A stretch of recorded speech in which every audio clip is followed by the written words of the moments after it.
आप सभी को अपना चैनल सौरभ सिविल सर्विसेज में स्वागत है। आज हम लोग 18 जनवरी 2022 के लिए करेंट अफेयर्स देखेंगे। यह करेंट अफेयर्स आपके सभी प्रतियोगिता परीक्षा के लिए बहुत ही महत्वपूर्ण है, इसलिए हमारे इस चैनल पे जो न्यू व्यूअर होंगे, जो अभी तक इस चैनल को सब्सक्राइब नहीं किए होंगे, तो सबसे पहले आप इस चैनल को सब्सक्राइब, लाइक, शेयर जरूर करें। तो चलिए हम लोग समय को देखते हुए आज 8 क्वेश्चंस जो बहुत ही सिलेक्टेड क्वेश्चंस आपके एग्जाम के लिए बहुत ही महत्वपूर्ण क्वेश्चन है, तो हम लोग एक एक क्वेश्चंस को देखते हैं, डिस्कस करते हैं और समझते हैं। पहला क्वेश्चन नंबर 1, ध्यान दीजिए। क्वेश्चन नंबर 1, निम्न में से कौन सा हाई कोर्ट नया घड़ी स्थापित करने वाला देश का पहला हाई कोर्ट बन गया है? बताइए। ए ऑप्शन है Gujarat high court, B option है Delhi high court, C option है राजस्थान हाई कोर्ट और डी ऑप्शन है आपका इलाहाबाद हाई कोर्ट। बताइएगा सही जवाब आपका क्या है प्रश्न संख्या 1 का। तो ये आपका सही जवाब है option number A, Gujarat high court. Option number A आपका सही है। इसका डिस्कस पॉइंट हम लोग देखते हैं, ध्यान दीजिएगा। गुजरात हाई कोर्ट न्याय घड़ी वाला देश का पहला राज्य बन गया है जहां अदालत परिसर के भीतर एक बाहरी डिस्प्ले एलईडी दीवार होगी जो मामले के निपटने और लंबित मामलों आदि को प्रदर्शित करता है। इस दौरान जस्टिस चंद्रचूड़ ने कहा है कि प्रौद्योगिकी के उपयोग और मानव हस्तक्षेप के बीच स्वस्थ संतुलन बनाए रखा जाना चाहिए। हमें समझना चाहिए कि प्रौद्योगिकी बदलाव का सूत्रधार है, लेकिन बदलाव का चालक मानव मन रहा है और होना चाहिए। तो ये था आपका डिस्कस पॉइंट प्रश्न संख्या 1 का। अब हम लोग प्रश्न संख्या 2 नंबर देखते हैं। प्रश्न संख्या 2 है आपका, ध्यान दीजिएगा। हरियाणा सरकार ने निम्न में से किस राज्य महिला आयोग की अध्यक्ष नियुक्त किया है? हरियाणा सरकार ने निम्न में से किसे राज्य महिला आयोग अध्यक्ष नियुक्त किया है? सपना त्रिपाठी, सतीशी चोपड़ा, रेणु भाटिया, कोमल चौधरी। तो ध्यान दीजिएगा सही जवाब जो है आपका ऑप्शन नंबर सी जो है, यह सही जवाब है रेणु भाटिया। रेणु भाटिया को हरियाणा सरकार ने राज्य महिला आयोग का अध्यक्ष नियुक्त किए हैं। इसका अब हम लोग डिस्कस पॉइंट देखते हैं और समझते हैं, ध्यान दीजिएगा।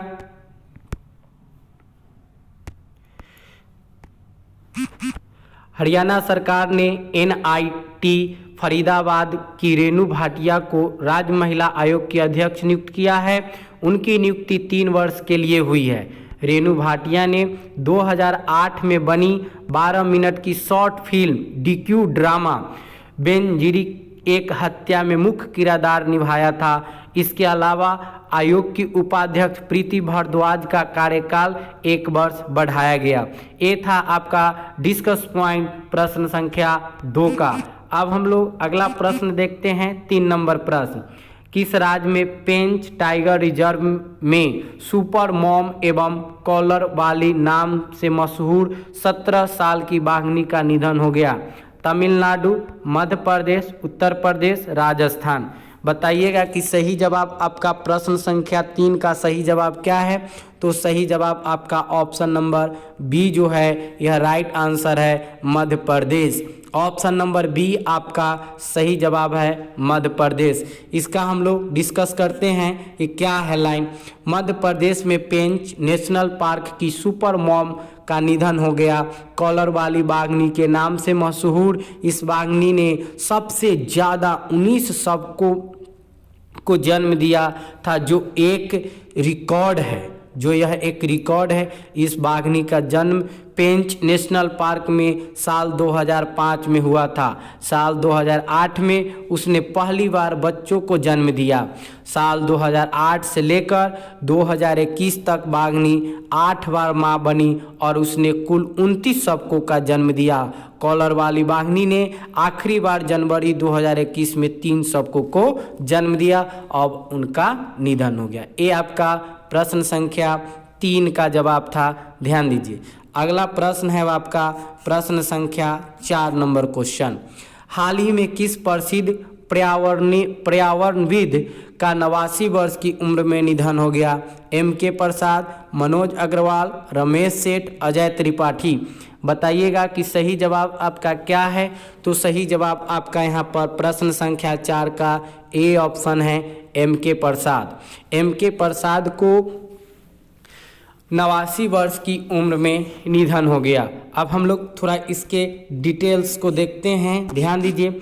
केरल की साइलेंट वैली में सदाबहार उष्णकटिबंधीय वर्षा वनों को विनाश से बचाने के लिए ऐतिहासिक जमीनी स्तर के आंदोलन में अग्रणी रहे प्रसिद्ध पर्यावरणीयविद प्रोफेसर M.K. प्रसाद का निधन 89 वर्ष के थे में हो गया। प्रसाद 1970 के दशक में फ्लॉक जिले में साइलेंट वैली में एक जल विद्युत परियोजना स्थापित करने का राज्य सरकार के कदम के खिलाफ राष्ट्रीय आंदोलन के पीछे एक मार्गदर्शक शक्ति के रूप में थे। तो ये आपका था प्रश्न संख्या 4 का, ध्यान दीजिएगा। इसी तरह जो आपको बताया जा रहा है क्वेश्चंस, सभी क्वेश्चंस बहुत ही महत्वपूर्ण क्वेश्चन है। आपको क्वेश्चन को अच्छे से पढ़ें, सुने, समझें। परिधान निर्यात संवर्धन परिषद का अध्यक्ष निम्न में से किसे नियुक्त किया गया? राहुल कुमार, चसदेवा, मोहन अग्रवाल, नरेंद्र कुमार गोयनका, अनिल कुमार त्रिपाठी। बताइएगा सही जवाब। तो सही जवाब है आपका option number C, Narendra Kumar Goenka. Narendra Kumar Goenka is right answer. अब आपका ध्यान दीजिए, इसके बारे में समझते हैं हम लोग। टेक्स एक्सपोर्ट इंडस्ट्रीज के संस्थापक और प्रबंधक निदेशक नरेंद्र कुमार गोयनका ने परिधान निर्यात संवर्धन परिषद के चेयरमैन का पदभार संभाल लिया। उन्होंने उम्मीद जताई कि आने वाले महीनों में परिधान निर्यात तेजी से बढ़ेगा। उन्होंने ए शक्ति वेल का स्थान लिया। गोयनका की एक्सपोर्ट इंडस्ट्रीज भारत में सबसे बड़े परिधान निर्यातकों में से एक है और वे 2 दशकों के अधिक समय से प्रसिद्ध से जुड़े हुए।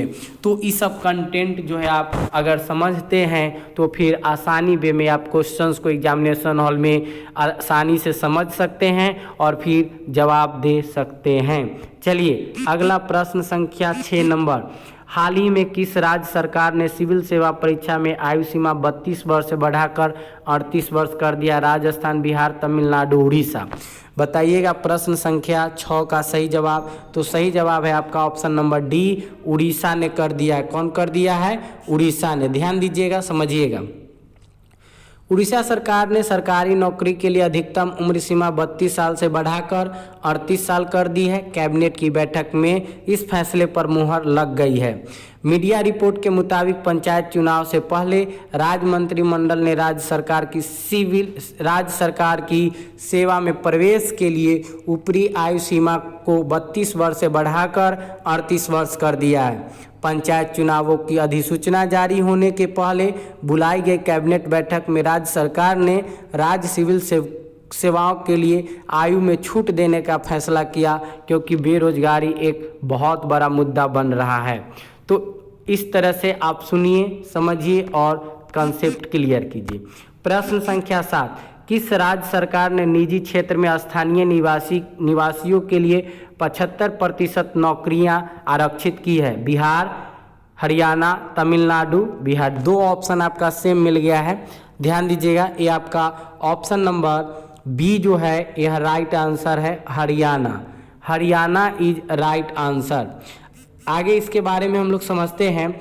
हरियाणा के युवाओं को 15 जनवरी 2022 से प्राइवेट नौकरियों में 75% आरक्षण मिलना शुरू हो जाएगा। हालांकि यह नियम 30,000 रुपये तक की निजी नौकरी पर ही लागू होगा। 15 जनवरी से लागू हो रहे कानून से जुड़ी हर जानकारी पाने के लिए विभाग ने पोर्टल भी बनाया है। यह कानून 10 साल तक प्रभावी रहेगा। स्टार्टअप को कानून में 2 साल की छूट रहेगी। ITI पास युवाओं को बेरोजगार में प्राथमिकता मिलेगी और योजना का लाभ हरियाणा के मूल निवासी को ही मिलेगा। तो ये था आपका इसका डिस्कस पॉइंट, इसको आप समझें। अगला ध्यान दीजिए, अंतिम क्वेश्चन आपका प्रश्न संख्या 8। केंद्र सरकार ने 1 अक्टूबर 2022 से कितने एयरबैग अनिवार्य करने की प्रक्रिया शुरू की है? 6, 10, 12, 8। बताइएगा कि सही जवाब आपका प्रश्न संख्या 8 का। तो सही जवाब है आपका ए ऑप्शन, राइट आंसर 6। ध्यान दीजिएगा, समझिएगा इस पॉइंट को। केंद्र सरकार ने 1 अक्टूबर 2022 से 6 एयरबैग अनिवार्य करने की प्रक्रिया शुरू कर दी। भारत में बिकने वाली सभी कारों में एयरबैग अनिवार्य कर दिए जाएंगे। हालांकि 1 जुलाई 2019 से चालक की सीट के लिए एयरबैग के नियम को अनिवार्य कर दिया गया था। सह यात्री के लिए एक एयरबैग का नियम 1 जनवरी 2022 से लागू हुआ था। हालांकि कई भारतीय कारों के टॉप वेरिएंट में पहले से ही 6 एयरबैग, अब सरकार ने न्यूनतम 6 एयरबैग अनिवार्य करने के लिए GSR अधिसूचना के मसौदे पर मंजूरी दे दी है। तो आज तक इतना ही। सभी लोग को धन्यवाद।